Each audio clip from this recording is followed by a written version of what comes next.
देवं निर्मलस्फटिकाकृतिम् आधारं सर्वविद्यानां हयग्रीवमुपास्महे। दिशन्तु मे देव सदा त्वदीयाः दयातरङ्गानुजरा कटाक्षाः। श्रोत्रेषु पुंसामृतं क्षरन्तीं सरस्वतीं संश्रितकामधेनुम् काश्यपान्वयसञ्जातं नारायणपदाश्रितं श्रीमन्नारायणं वन्दे यतीश्वरश्रियादुषम्। ॐ अस्मद्गुरुभ्यो नमः। जय श्रीमन्नारायण, जय जय श्रीमन्, जय श्रीराम, जय जय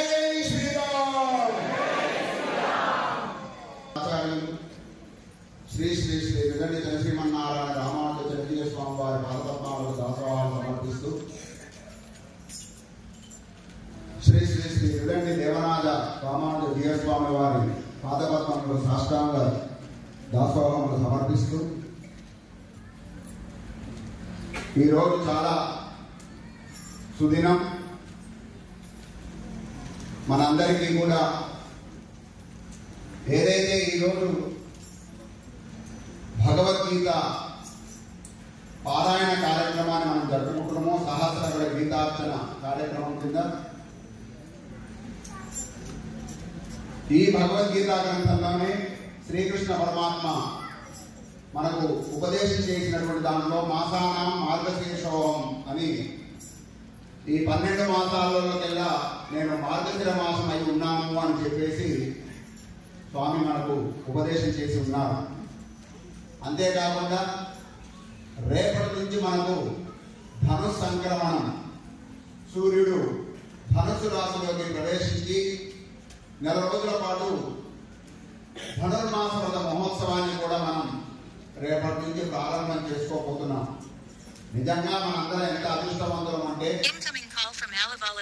పరమాత్మ ఉపదేశం చేసినటువంటి యొక్క భగవద్గీతలో ప్రారంభం చేసుకోబోతున్నటువంటి ధనుర్మాసానికి ముందుగా ఒక రోజుకు మనము బ్రాహ్మీ ముహూర్తము అని ఉంటారు. మనం తెల్లవారుజాము సూర్యోదయానికి ముందర. అలాగే ఈ యొక్క మార్గశీర్ష మాసం కూడా అదే బ్రాహ్మీ ముహూర్తం కింద మన పెద్దలు ఉపదేశం చేస్తూ ఉంటారు. అలాంటి యొక్క సమయంలో మహానుభావులైనటువంటి యతీశ్వరులను మనం సేవించుకోవడం అంటే మనంత అదృష్టవంతులు లోకంలో మనకు ఎవరు ఉండరు. భగవంతుడు మనకి ఇచ్చినటువంటి యొక్క అనుగ్రహము ఇలాగ మనకందరికీ కూడా అందుతూ ఉంటుంది. మరి ఆ బ్రాహ్మీముహూర్త సమయంలో మహానుభావుల యొక్క దర్శనము, వారి ఉపదేశాన్ని మనం వినడం అంటే చాలా చాలా అదృష్టం. అది మనకు అది ఇవాళ మనకు కలిగింది అంటే మన భానుగురి దేవాలయాల ధార్మిక సంస్థల ఐక్యవేదికగా ఇక్కడ గత 3 సంవత్సరాలుగా ఈ యొక్క భగవద్గీత ప్రాశస్త్యాన్ని లోకానికి అందించడం కోసం కృషి చేస్తూ ఒక్కొక్క సంవత్సరం ఒక్కొక్క మహానుభావులను మనం ఇక్కడికి ఆహ్వానింపజేసుకొని చక్కగా ఈ యొక్క సహస్రగల గీతార్చన కార్యక్రమాన్ని వైభవంగా మనం జరుపుకుంటున్నాం. ఇదందరికీ మనందరికీ తెలిసింది. ఈనాడు మన ఆహ్వానం మేరకు స్వామివారు వాళ్ళ అవతారిక కోసం ఈ ధనుర్మాస ఉత్సవాలకు మహబూబ్ నగర్ ప్రాంతంలో అంతా కూడా వారు పర్యటన కార్యక్రమంలో ఉన్న మన ఆహ్వానం మేరకు మన ఐక్యవేదిక యొక్క పెద్దల యొక్క అందరి యొక్క దాంట్లో ఈ కార్యక్రమం ఇలా జరుగుతుంది అని స్వామివారికి విజ్ఞాపన చేసి తప్పకుండా దేవరవారు వచ్చి ఇక్కడ మాకు అనుగ్రహించాలి అని చెప్పి వారు ప్రార్థన చేయగానే నిన్న వారు దుబాయ్ వెళ్ళి అక్కడ కార్యక్రమాల్లో పాల్గొని అన్వయించి మళ్ళీ రాత్రి వచ్చేసి మన కోరిక కూడా ఉంటే రాత్రి ఇక్కడికి వెయిట్ చేస్తే తెల్లారి తీర్థకోసి కూడా ఇక్కడ జరుపుకోవాలని ఉండే. కానీ స్వామివారికి ఉండేటువంటి పర్యటనలో వారు మన రాత్రి వచ్చి వెంటనే ఇక్కడ ఉదయం కూడా వస్తామని చెప్పగానే ఇవాళ మనందరికీ కార్యక్రమానికి వారు వచ్చేసినందుకు మన ఐక్యవేద తరఫున వారికి మనందరూ కూడా ఒక విషయాన్ని గుర్తుపెట్టుకోవాలి. స్వామివారి అనుగ్రహ భాషణాన్ని మనం వింటాం. ఇవాళ ఉన్నటువంటి యొక్క ప్రస్తుత పరిస్థితుల్లో దేశంలో కానివ్వండి, రాష్ట్రాల్లో కానివ్వండి, సమాజంలో కానివ్వండి మన అందరం కూడా ఒక ఐక్యంగా ఉంటే తప్పితే ఇవాళ మన మనుగడ అనేటువంటి సాగడానికి వీల్లేని పరిస్థితులు మనం అందరం గమనిస్తున్నాం.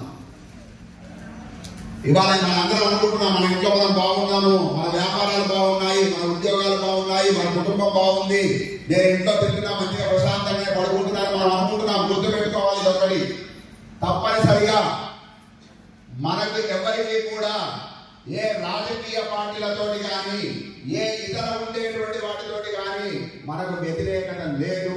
ఏ మతాలతోటి కానీ వాటి కానీ మనకు ఎటువంటి వ్యతిరేకత లేదు. కానీ ఆ ముసుగులో జరుగుతున్నటువంటి యొక్క పనులకే మనం వ్యతిరేకత అనేటువంటి మాట ఖచ్చితంగా చెప్పవలసి ఉంది.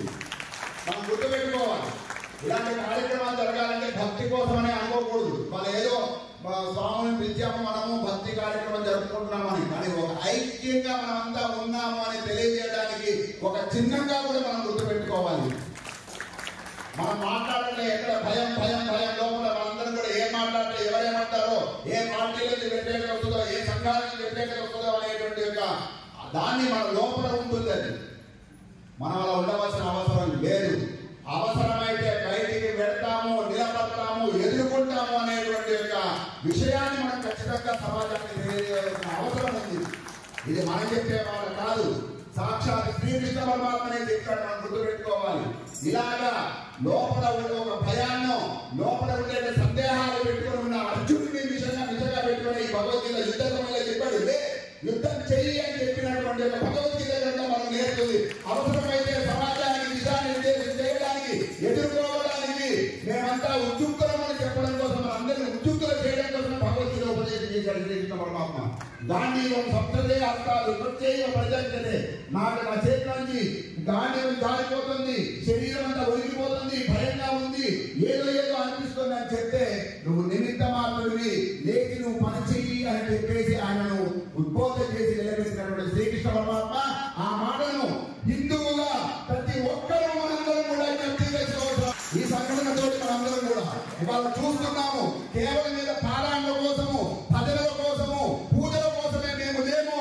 అవసరమైతే దేనికైనా సిద్ధంగా ఉన్నాము అనేటువంటి ఒక మాట ఇక్కడ స్త్రీ కాదు, పురుషుడు కాదు, చిన్నవాడు కాదు, పెద్దవాడు కాదు, ప్రతి ఒక్కరం కూడా మన మనసులో మనం చేసుకోవాలి. ఖచ్చితంగా కూడా ఆ అవసరం ఉంది, ఆ ఆవశ్యకత ఉంది. మనందరం కూడా కేవలము కలుస్తున్నాము, ప్రతి ఆలయంలో కలుస్తున్నాము. భగవద్గీత వారోత్సవాలు అని చెప్పేసి మనం 7 రోజుల పాటు కార్యక్రమం పెట్టుకుంటే ఆయా ఆలయాల్లో ఉండి మనం పారాయణ చేస్తున్నాం, పూజలు చేస్తున్నాము. శనివారం వచ్చిందంటే వెంకటేశ్వర స్వామి దేవాలయం కలకలాడుతూ ఉంటుంది జనాలతోటి.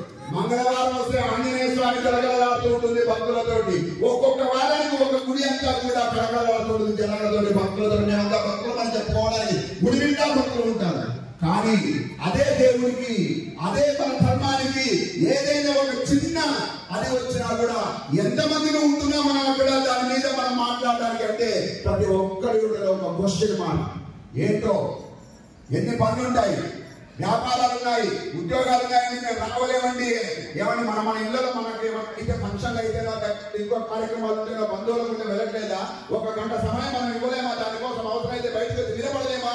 అంటే మనందరిలో ఒక లోపల ఏదో ఒక తెలియని అనుమానము, ఒక భయము ఏదో ఉంది. దయచేసి దాన్ని వినాలి. నేను స్వామివారిని ఇక్కడ ఆహ్వానించి ఇంతసేపు మాట్లాడే విషయం మీద నాకు కొద్దిగా బాధగా ఉన్నా, జరుగుతున్నటువంటి సంఘటనలు చూస్తే మరి మనం చెప్పుకోకపోతే, మనం దాని గురించి చర్చించుకోకపోతే మరి ఎవరు చెప్తారు దాని గురించి? మీకు అందరికీ కూడా ఈ కార్యక్రమానికి చేసినందుకు మరొకసారి ఎంతో స్వామివారికి నన్ను క్షమించవలసిందిగా సమయం కొద్దిగా ఎక్కువ తీసుకున్నా. వారి నుంచి మాట ఒక ఆవేదనగా నాకు ఆ మాట వచ్చి నేను ఇవన్నీ చెప్తామనుకోలేదు. కానీ ఈనాడు భగవద్గీత కార్యక్రమాన్ని మనం జరుపుకుంటున్నటువంటి సందర్భంలో స్వామివారిని చేసినందుకు వారికి మన సూర్యాపేట పట్టణ ప్రజలందరి తరఫున కూడా స్వామివారికి దాసోహాలు సమర్పిస్తూ మన పారాయణ కార్యక్రమాన్ని స్వామివారు మనకు ఉపదేశం చేస్తూ ఉంటారు. చక్కగా మనందరం కూడా ఉపదేశాత్మకంగా ఈ యొక్క దాన్ని చేసుకొని అది అయిన తర్వాత మనకు స్వామివారి ప్రవచన కార్యక్రమాన్ని కూడా మనందరం కూడా ఆస్వాదించాం.